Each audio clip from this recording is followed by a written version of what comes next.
नमस्कार। जुर्म चक्र में आप सभी का स्वागत है। आप देख रहे हैं जुर्म चक्र और मैं हूं आप सबका छोटा भाई जितेंद्र प्रभाकर।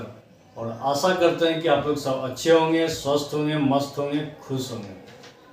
तो चलिए आज का कहानी शुरू करते हैं।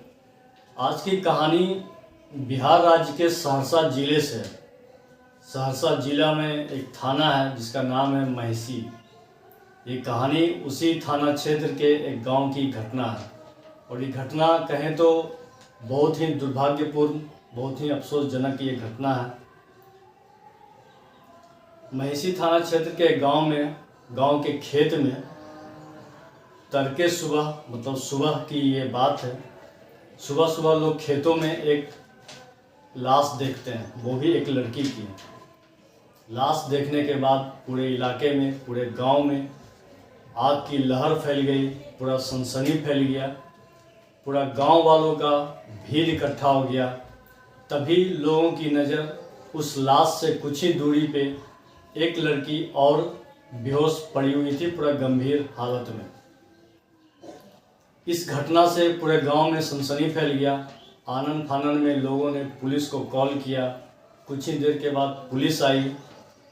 पुलिस के आने के बाद डेड बॉडी को कब्जे में लिया गया और जो दूसरे लड़की की बॉडी थी जो गंभीर हालत में पड़ी हुई थी, वो गंभीर रूप से पूरा घायल हो गई थी, तो उसे सरकारी अस्पताल इलाज के लिए भेजा गया।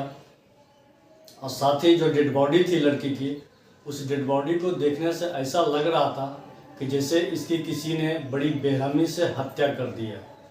पूरे शरीर पे कई चाकुओं के निशान थे। ऐसा लग रहा था कि जैसे किसी ने चाकुओं से गोद कर इसकी हत्या की है।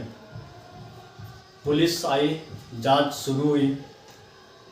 तो इसी जांच के क्रम में गांव वालों ने बताया कि ये लड़की इसी गांव की रहने वाली है। उनके परिजन भी आए।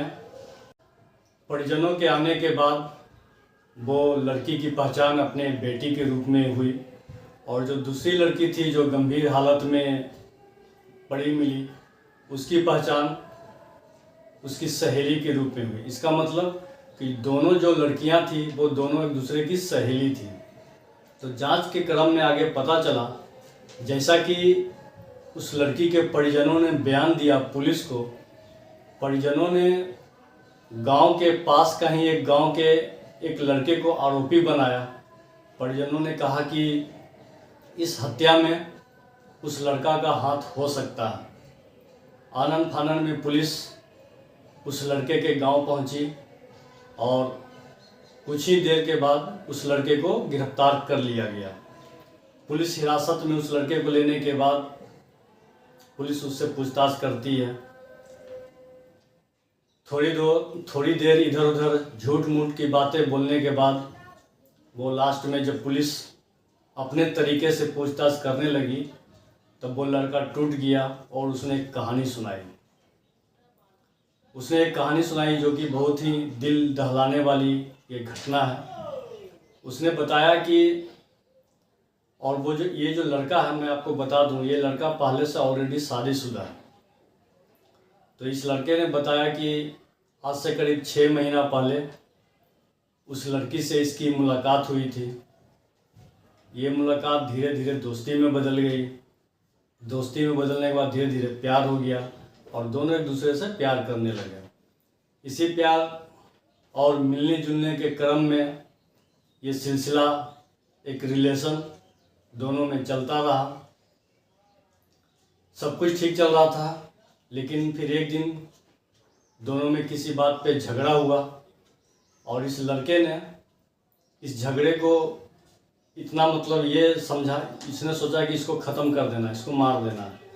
ये सोचकर इसने एक दिन, मतलब शाम के टाइम में, समय में, इसने अपने उस गर्लफ्रेंड को बुलाया मिलने के लिए खेतों में। वो लड़की अपनी एक सहेली के साथ इस लड़के से मिलने के लिए आई। यहाँ पे ये लड़का अकेले नहीं था, इसके साथ 2-3 साथी और पहले से मौजूद थे।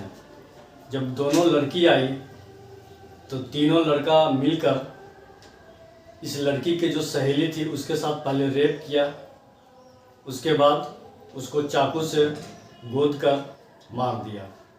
इसी क्रम में जो इसकी गर्लफ्रेंड थी वो किसी तरह जान बचाकर वहाँ से भागने में सफल रही, लेकिन कुछ ही दूर जाने के बाद वो घायल हो गई थी गिरते भागते के क्रम में, और वो एक जगह बेहोश होकर गिर गई खेत में।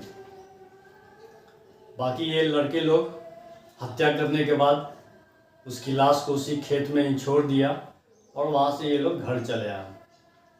फिर अगले सुबह ग्रामीणों की नज़र खेतों में पड़ी, लाश पे पड़ी, तब पुलिस आई, जांच हुआ तो ये कहानी पता चला। अभी जो आरोपी है वो पुलिस की गिरफ्त में है, जांच चल रही है। तो ये थी आज की कहानी। जो ये कहानी था प्रेम प्रसंग का मामला था, लव अफेयर का था, रिलेशन का था। रिलेशन आज एक बीमारी सी हो गई है, हर लड़का हर लड़की एक दूसरे के साथ रिलेशन में है। तो आप लोग को ये जो कहानी था आज बस इतना ही। आप लोग को ये कहानी कैसा लगा कमेंट करके ज़रूर बताइएगा, और वीडियो अच्छा लगे तो शेयर कर दीजिएगा। धन्यवाद।